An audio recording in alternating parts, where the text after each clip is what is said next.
Case பற்ற வச்சுக்கலாம். கடாய் வச்சுருக்கேன். நல்லா காயட்டும். நல்லா காய்ஞ்ச பிறகு கடுகு எண்ணெய், ஏன்னா இவங்க சேட்டுங்க ஹிந்திக்காரங்க, அதனால் கடுகு எண்ணெய் நிறையா யூஸ் பண்ணுவாங்க. கடுகு எண்ணெய் ஊற்றிருக்கேன். நல்லா காயட்டும். நல்லா காய்ஞ்ச பிறகு நல்லா காஞ்சிச்சு பாருங்கள்.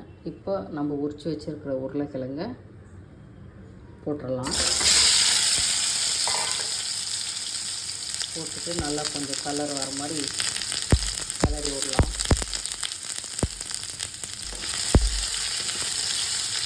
நல்லா இந்த மாதிரி கலர் வச்சோம். அப்போ தான் உருளைக்கிழங்கு டேஸ்ட்டாக இருக்கும் சாப்பிட்றப்போ. நல்லா கலர் வந்துடுச்சு பாருங்கள். இப்போது இந்த மிக்சிங்கில் எல்லாமே இருக்குது. நீங்கள் எதுவுமே போட தேவையில்லை. அவ்வளோதான். சும்மா இதை போட்டு நல்லா கொஞ்சம் தண்ணி சுண்டுற அளவுக்கு வதக்கிட்டால் இதோட வேலை முடிஞ்சிடும். அவ்வளோதான், முடிஞ்சிடுச்சு பாருங்கள்.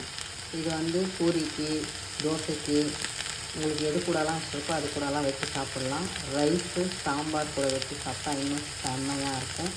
நீங்கள் ஒரு வாட்டி ட்ரை பண்ணுங்கள். சிம்பிள், ரொம்ப ரொம்ப சிம்பிளான டிஷ்ஷு தான்.